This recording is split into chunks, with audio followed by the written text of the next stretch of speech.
Assalamu alaikum dear student. My name is Sajid Hussain. I am lecturer of chemistry at Admire College of Science and Commerce. Dear student, आज हम बात करेंगे chapter number 10 from first year electrochemistry की। सबसे पहले marks contribution की। इसमें 14% का पेपर जो है चैप्टर नंबर 10 में से बनेगा, जिसमें 2 MCQs, 3 शॉर्ट क्वेश्चंस और 1 long question. What is electrochemistry? Electrochemistry basically branch of chemistry in which we study conversion of electrical energy into chemical energy by using electrolytic cell and conversion of chemical energy into electrical energy by using galvanic cell.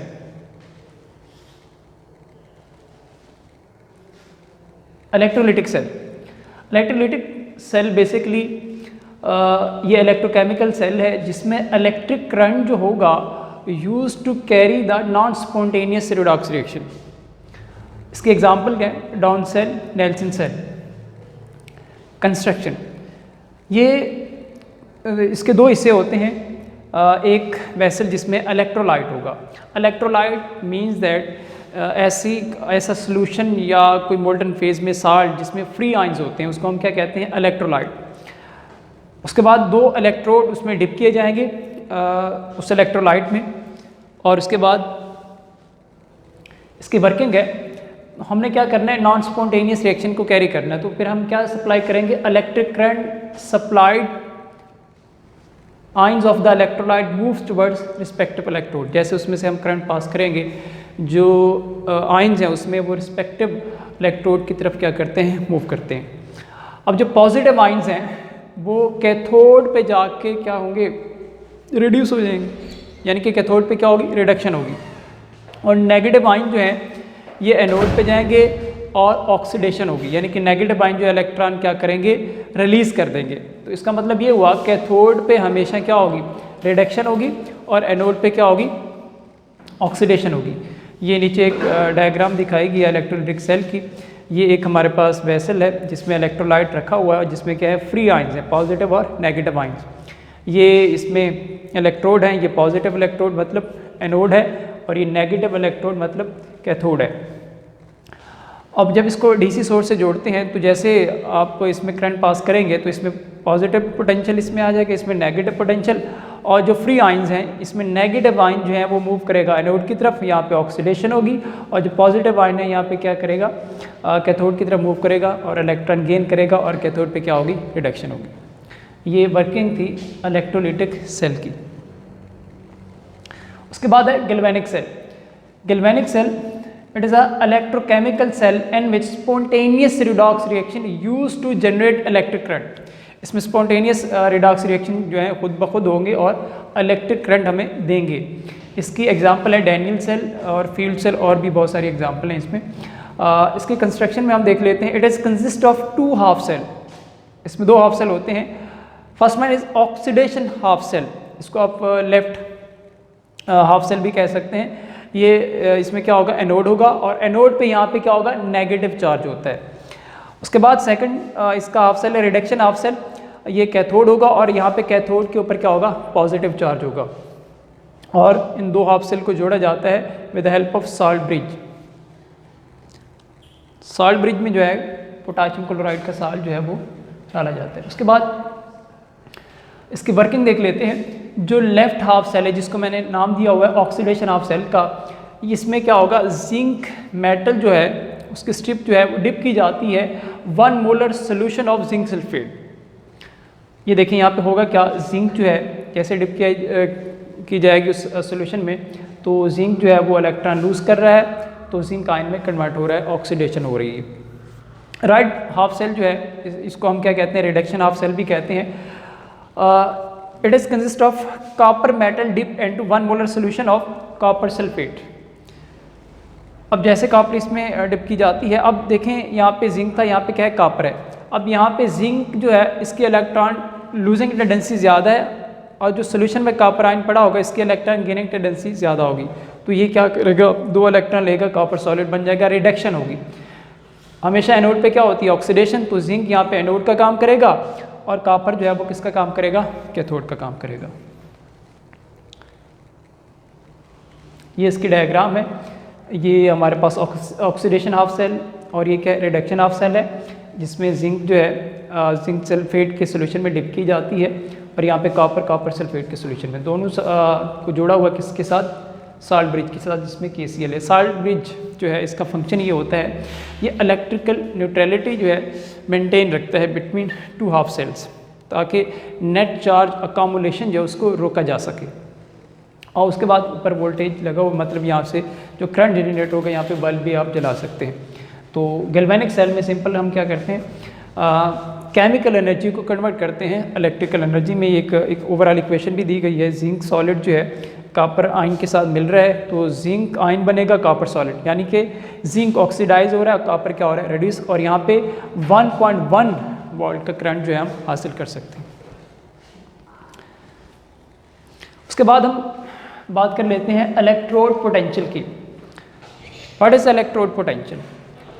The potential set up when an electrode is in contact with 1 molar solution of its own ion electrolyte at room temperature. Room temperature mean 298 Kelvin is known as standard electrode potential. इसकी दो types होती हैं, reduction potential भी होता है, oxidation potential भी होता है। ओवरऑल जो है इसको हम रिप्रेजेंट करते हैं E0 से। नॉट मीन यहाँ पे स्टैंडर्ड कंडीशन है, वो रूम टेम्परेचर है। इलेक्ट्रोड पोटेंशियल कैसे मालूम किया जाता है? इसको मालूम करने के लिए हमारे पास क्या है, स्टैंडर्ड हेट्रोजन इलेक्ट्रोड होता है जिसका वोल्टेज 0 लिया जाता है, इसको हम शी भी कह सकते हैं। चैप्टर 10 में एक अहम टॉपिक है जिसको हम क्या कहते हैं, इलेक्ट्रोकेमिकल सीरीज कहते हैं।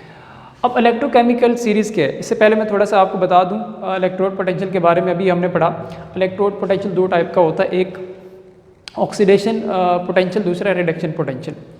अब हम क्या करते हैं, एलिमेंट्स का जो इलेक्ट्रोड पोटेंशियल होंगे उसमें दो टाइप से, ऑक्सीडेशन और रिडक्शन, तो उसकी हम लिस्ट बनाते हैं। तो ये बेसिकली जो इलेक्ट्रोड पोटेंशियल एलिमेंट का उसकी क्या है, एक अरेंजमेंट वाली क्या है लिस्ट है जिसमें हम एलिमेंट्स को अरेंज करते हैं। पहले इसकी डेफिनेशन देख लेते हैं। When elements are arranged in the order of their standard electrode, standard electrode जो हम टेबल देखेंगे उसमें क्या होगा, रिडक्शन पोटेंशियल होगा। ऑन हाइड्रोजन स्केल, जो हम हाइड्रोजन स्केल से मालूम करते हैं, the resulting list is called electrochemical series. उसको हम क्या कहते हैं, इलेक्ट्रोकेमिकल सीरीज कहते हैं। ये हमारे पास लिस्ट है इलेक्ट्रोकेमिकल सीरीज की। नो डाउट दो लिस्ट बनाई जा सकती हैं, एक रिडक्शन पोटेंशियल, दूसरी ऑक्सीडेशन पोटेंशियल पे की बेस पे। ये हमारे पास जो है रिडक्शन पोटेंशियल की बेस पे है। यहाँ पे हम देख सकते हैं ये हेट्रोजन इलेक्ट्रोड है, स्टैंडर्ड हेट्रोजन इलेक्ट्रोड। इसकी अब वोल्टेज जो है वो क्या है, 0 है। अब इसमें देखें, इसके ऊपर आप इसको कह लें शी से ऊपर एलिमेंट्स पड़े हैं और इसके नीचे पड़े हैं। जो ऊपर पड़े हैं उनका रिडक्शन पोटेंशियल जो है वो क्या है, नेगेटिव है। जो नीचे पड़े हैं उनका रिडक्शन पोटेंशियल क्या है, पॉजिटिव है। तो इस तरह से ये हमारे पास लिस्ट जो है वो हासिल हुई है, जिसको हम क्या कहते हैं, इलेक्ट्रोकेमिकल सीरीज कहते हैं। अब इस इलेक्ट्रोकेमिकल सीरीज की क्या एप्लीकेशंस हैं उसको आप डील कर लेते हैं। देखें, पहली एप्लीकेशन है इसमें कि इलेक्ट्रोकेमिकल सीरीज को देख के आप बता सकते हैं कि आया कि कोई chemical reaction, specially redox reaction, वो स्पॉन्टेनियस है या नहीं है। इसको हम कहते हैं prediction of feasibility of a chemical reaction. आया कि रिएक्शन कोई फिजिबल है या नहीं है। तो इसमें देखें, अगर सेल पोटेंशियल जो है अगर पॉजिटिव आए तो रिएक्शन क्या होगा, स्पॉन्टेनियस, मीन्स दैट फिजिबल होगा। अगर सेल पोटेंशियल क्या आता है, नेगेटिव आता है, तो रिएक्शन क्या होगा, नॉन स्पॉन्टेनियस और फिजिबल नहीं होगा। इसमें एग्जांपल देख लें, अभी हमने एक सेल पढ़ा जिंक कॉपर सेल, उसमें कॉपर जो है इलेक्ट्रॉन गेन करता है और रिड्यूस हो जाता है। तो इसका रिडक्शन पोटेंशियल जो होता है वो क्या होगा, 0.34 वोल्ट होता है, रिडक्शन पोटेंशियल है ये कॉपर का। अब उसके साथ जिंक है, जिंक जो है ये इलेक्ट्रॉन लूजिंग टेंडेंसी रखता है, तो इसका ऑक्सीडेशन पोटेंशियल कितना है, 0.76 वोल्ट होता है। अब ओवरऑल इक्वेशन आप देख सकते हैं इसमें, और इन दोनों को जमा करेंगे तो सेल पोटेंशियल क्या आएगा, 1.1 वोल्ट। अब देखिए, जो सेल पोटेंशियल आया है ये क्या है, पॉजिटिव है। इसका मतलब ये वाला रिएक्शन जो है वो क्या होगा, स्पॉन्टेनियस होगा, फिजिबल होगा। मतलब इलेक्ट्रॉन लूजिंग टेंडेंसी होगी किसकी, जिंक की, और इलेक्ट्रॉन गेनिंग टेंडेंसी किसकी होगी, कॉपर की। तो इस तरह से ये क्या होगा, स्पॉन्टेनियस है और फिजिबल है। अगर इसको रिवर्स देखें तो वो ये स्पॉन्टेनियस नहीं रहेगा।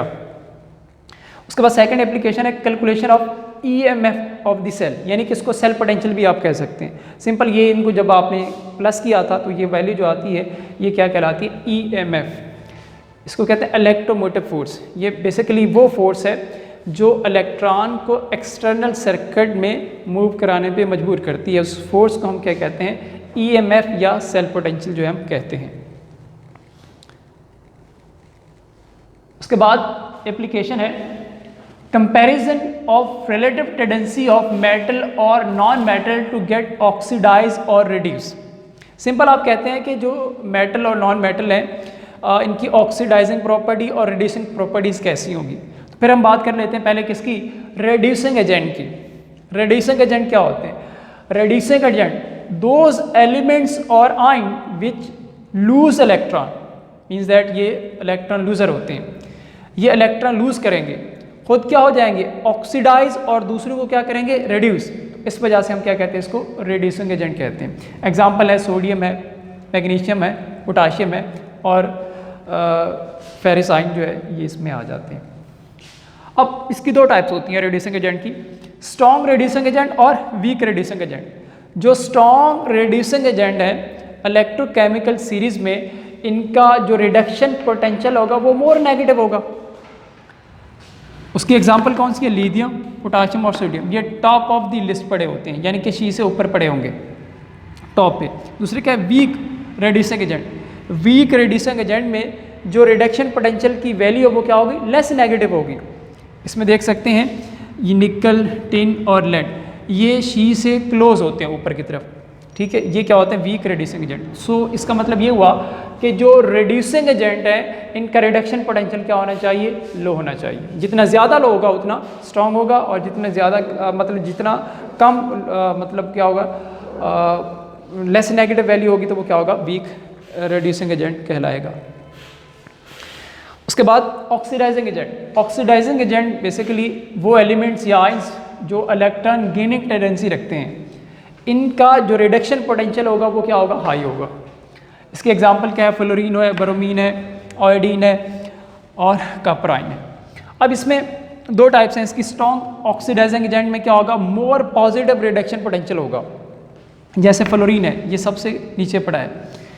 और उसके बाद वीक ऑक्सीडाइजिंग एजेंट जिसमें लेस पॉजिटिव रिडक्शन पोटेंशियल होगा वो क्या हो सकता है, कॉपर आयन हो सकता है। तो इलेक्ट्रोकेमिकल सीरीज़ को आप यूज़ करके बता सकते हैं कि कौन से ऑक्सीडाइजिंग एजेंट होंगे, कौन से रिड्यूसिंग एजेंट, और उनकी स्ट्रेंथ भी आप बता सकते हैं।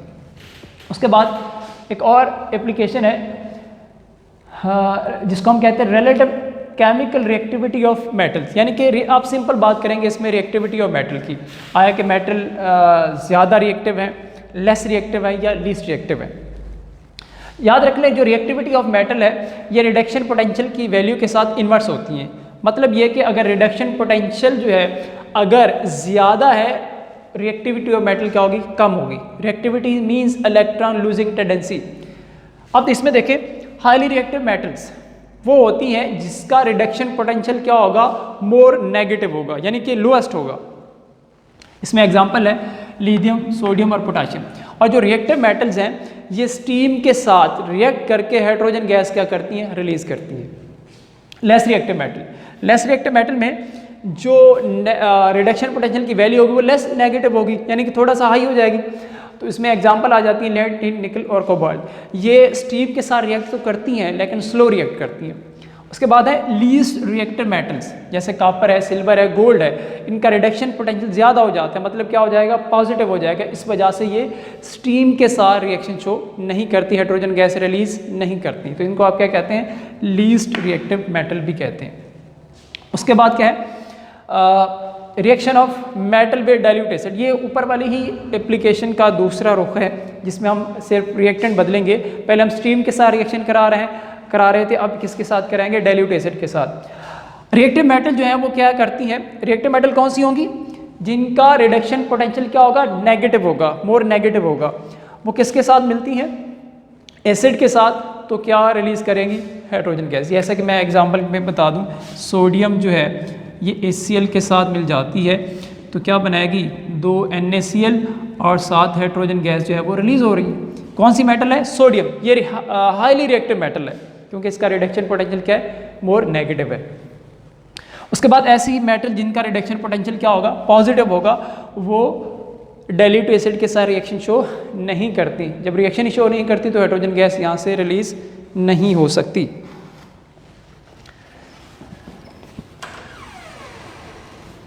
उसके बाद आखिरी प्रॉपर्टी, आखिरी एप्लीकेशन कह लें इसकी, displacement of one metal to another metal from its salt. यानी कि मेरे पास कॉपर सल्फेट का साल्ट है, इसको मैं मिलाता हूँ किसके साथ, आयरन के साथ। अब जो आयरन है और यहाँ पे क्या है, कॉपर है, इसमें आयरन मोर रिएक्टिव है कॉपर से, यानी कि इसका रिडक्शन पोटेंशियल क्या होगा, नेगेटिव होगा। इसका रिडक्शन पोटेंशियल क्या है, पॉजिटिव है, सो इसकी रिएक्टिविटी ज़्यादा होगी। तो आयरन जो है कॉपर सल्फेट में से कॉपर को यहाँ से निकाल देगा, उसको डिस्प्लेस कर देगा। ठीक है, तो इसका मतलब इलेक्ट्रोकेमिकल सीरीज को देख के आप बता सकते हैं कौन सी मेटल जो है किसी मेटेलिक साल्ट में से उस मेटल को रिप्लेस कर सकती है या नहीं कर सकती। उसके बाद हम बात कर लेते हैं modern batteries and fuel cell की। मॉडर्न बैटरीज में हम बात कर लेते हैं किसकी, प्राइमरी और सेकेंडरी सेल की। इसमें सुन लें बात, यहाँ पे इसकी स्लाइड तो नहीं है, मैं जैसे बताता चलूँ आपको। प्राइमरी सेल क्या होता है, प्राइमरी सेल ऐसा सेल होता है जिसको हम जो है वो रिचार्ज नहीं कर सकते। जो सेकेंडरी सेल होगा ये ऐसे सेल या बैटरीज है जिसको हम रिचार्ज कर सकते हैं। तो इन सेल और बैटरीज को आप क्या कहते हैं, मॉडर्न बैटरीज कहते हैं। तो आज हम बात करेंगे लेड अकामुलेटर की। लेड अकामुलेटर जो है ये रिचार्जेबल है, मतलब ये क्या है, सेकेंडरी सेल है जिसको हम स्टोरेज सेल भी कहते हैं। ये कार बैटरीज में इस्तेमाल होती है। इसमें कोई भी बैटरी या सेल पढ़ रहे हों, उसमें बेसिक जो चीज़ होती है एनोड, कैथोड और इलेक्ट्रोलाइट, उसके लिए जानना बहुत ज़रूरी है।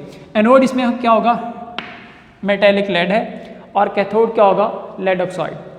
और जो इसमें इलेक्ट्रोलाइट है वो क्या है, सल्फ्यूरिक एसिड है, जो क्या होगा 30% होता है, इसका सोल्यूशन है। अब डिस्चार्जिंग, जो भी कोई रिचार्जेबल सेल होता है या बैटरी होती है उसमें 2 प्रोसेस होते हैं। एक डिस्चार्जिंग से आप करंट गेन करते हैं, और रिचार्जिंग जिसमें करंट आप सप्लाई करते हैं। डिस्चार्जिंग देख लेते हैं। एनोड जो है वो किसका बना हुआ है, लेड का। अब ये सल्फेट आयन, क्योंकि यहाँ पे इसकी आयनाइजेशन होगी तो क्या बनेगा, सल्फेट आयन, वो लेड के साथ रिएक्ट करेगा तो लेड सल्फेट बनेगा और 2 इलेक्ट्रॉन रिलीज होंगे। तो एनोड पे क्या हो रही है, ऑक्सीडेशन हो रही है। कैथोड पे क्या होगी, रिडक्शन। कैथोड किसका बना हुआ, लेड ऑक्साइड का। अब क्योंकि आपने आयनाइजेशन की थी सल्फ्यूरिक एसिड की, तो वहाँ से प्रोटॉन आएंगे, एक सल्फेट वहाँ से आएगा, तो 2 इलेक्ट्रॉन गेन होंगे। यहाँ पे रिडक्शन होगी कैथोड पे, तो लेड सल्फेट साथ वाटर बन जाएगा। अब इसमें देखें कि एनोड और कैथोड आफ्टर रिएक्शन वो क्या बन चुके हैं, लेड सल्फेट बन चुके हैं, यानी कि उसके ऊपर लेड सल्फेट की लेयर बन जाती है। ओवरऑल रिएक्शन आप देख सकते हैं, लेड ऑक्साइड 4 प्रोटॉन, 2 सल्फेट मिलके 2 लेड सल्फेट और 2 वाटर बना रहे हैं। और यहाँ पे जो वोल्टेज गेन करते हैं वो कितना होता है, 2 वोल्ट। एक सेल जो है 2 वोल्ट का करंट दे रहा है। अगर 6 सेल लगा दें तो बैटरी बन जाएगी, तो वो उसका क्या हो जाएगा, 12 वोल्ट बन जाएंगे। तो ये आप कार या बैटरी में यूज़ करते हैं। अब होगा क्या, डिस्चार्जिंग में आपने करंट गेन कर लिया। अब एनोड भी लेड सल्फेट का बन चुका है, कैथोड भी लेड सल्फेट का। हमने इसकी लेयर को यहाँ से क्या करना है, उतारना है, रिमूव करना है। तो कैसे करेंगे, इसकी रिचार्जिंग करेंगे। क्या करेंगे, रिचार्जिंग। तो रिचार्जिंग कैसे की जाएगी, रिचार्जिंग कैसे की जाती है, we supplied the electric current to the battery to remove the lead sulphate layer. इसमें हम क्या करेंगे, एनोड जो होगा उसके सिर्फ आपने एरो बदलना है। अब एनोड पे पहले क्या होती है, नॉर्मली ऑक्सीडेशन होगी, हमेशा ऑक्सीडेशन ही होगी। जब ये रिवर्सिबल सेल का काम करता है तो उसमें क्या होगी, रिडक्शन होगी, क्योंकि आप बिजली इसको दे रहे होते हैं। तो लेड सल्फेट 2 इलेक्ट्रॉन, जब इसकी रिडक्शन होगी तो ये 2 इलेक्ट्रॉन गेन कर रहा है, तो लेड सॉलिड वंस अगेन ये एनोड बन चुका है प्योर। कैथोड में भी ऐसे ही है। यहाँ पे अब क्या होगा, पहले क्या थी, रिडक्शन थी, अब क्या होगी, इसमें ऑक्सीडेशन होगी। लेड सल्फेट टू वाटर, इसमें लेड ऑक्साइड, ये देखिए प्योर कैथोड दोबारा हासिल हो गया। ओवरऑल रिएक्शन देख सकते हैं आप इसमें। तो 2 lead sulphate 2 water, lead oxide, ये एनोड और कैथोड दोबारा बन जाते हैं। इस तरह से आप इसको रिचार्ज जो है वो कर सकते हैं। और इसमें आखिरी अहम टॉपिक है फ्यूल सेल का। फ्यूल सेल क्या है? बेसिकली ये भी क्या है, सेकेंडरी सेल ही है, जिसमें हम कन्वर्ट करते हैं केमिकल एनर्जी को इलेक्ट्रिकल एनर्जी में। सेकंड इसमें बात ये है कि इसमें gases fuels are used. Gases fuels में हाइड्रोजन हो सकता है, ऑक्सीजन हो सकता है, या और गैसेस यूज़ की जा सकती हैं। ज़्यादातर हाइड्रोजन और ऑक्सीजन का इस्तेमाल किया जाता है। और इसमें जो एनोड और कैथोड यानी कि दोनों इलेक्ट्रोड जो हैं वो कार्बन मेड होंगे। क्या होंगे? पोरस कार्बन जो हैगा वो इसमें यूज़ होता है। और इसमें जो इलेक्ट्रोलाइट इस्तेमाल करेंगे वो क्या होगा? पोटाशियम हाइड्रोक्साइड यानी कि बेस यूज़ कर रहे हैं। इसका रिएक्शन हम देख लेते हैं। हाइड्रोजन जो है वो हाइड्रोक्साइड आयन के साथ मिल के वाटर बना रहा है और इलेक्ट्रॉन यहाँ पे क्या होंगे? रिलीज होंगे। सो एनोड पे क्या होगी? ऑक्सीडेशन हो रही है। अब ऑक्सीजन जो है रिएक्ट करेगी किसके साथ? वाटर के साथ। और यहाँ पे 4 इलेक्ट्रॉन, तो यहाँ पे 4 इलेक्ट्रॉन लाने के लिए ऊपर वाली इक्वेशन को 2 से आपने मल्टीप्लाई करना है ताकि इलेक्ट्रॉन बैलेंस हो सकें। तो 4 हाइड्रोक्साइड आयन यहाँ पे क्या हो रहे हैं? रिलीज हो रहे हैं। तो यहाँ पे गेन ऑफ इलेक्ट्रॉन है, तो यहाँ पे क्या होगा? रिडक्शन होगी। रिडक्शन किस पे होती है? कैथोड पे होती है। तो ओवरऑल रिएक्शन भी आप देख सकते हैं जिसमें ओवरऑल वाटर बन रहा है। यहाँ पे हाइड्रोक्साइड आयन कैंसिल आउट हो जाएंगे, इलेक्ट्रॉन भी कैंसिल आउट हो जाएंगे। सो हाइड्रोजन ऑक्सीजन मिलकर क्या बना रहे हैं? वाटर बना रहे हैं। तो साथ एनर्जी भी गेन की जाती है। अब इसकी इम्पोर्टेंस क्या होगी, क्या अहमियत है इसकी? पहली बात यह कि इस सेल को ऑपरेट किया जाता है हाई टेम्परेचर पे। वाटर इसमें बनेगा और वाटर जब बनेगा उसको कंडेंस करके हम ड्रिंकिंग पर्पस के लिए यूज़ कर सकते हैं। स्पेस क्राफ्ट में यूज़ किया जाता है। A number of cells are connected to generate several kilowatts. बहुत ज़्यादा सेल लगा के हम कई किलोवाट की एनर्जी जो है वो गेन कर सकते हैं। इसमें तकरीबन 75% फ्यूल बॉन्ड एनर्जी जो है उसको कन्वर्ट किया जाता है इलेक्ट्रिकल एनर्जी में। उसमें ये पिक भी देख सकते हैं कि इसमें ये क्या है? एनोड है, ये क्या है? कैथोड है। दोनों कार्बन मेड है। यहाँ से हम क्या करते हैं? हाइड्रोजन गैस रिलीज़ करते हैं, पुट करते हैं। जो एक्सेस होगी यहाँ से रिलीज़ हो जाएगी। बाकी इसमें क्या होगा? ये हाइड्रोजन गैस यहाँ पे दाखिल होगी, यहाँ से ऑक्सीजन होगी। दोनों जो है इसमें रिएक्ट करती हैं तो वाटर बनेगा। तो साथ हम बिजली जो है यहाँ से यानी कि इलेक्ट्रिक करंट गेन कर सकते हैं। Thank you so much.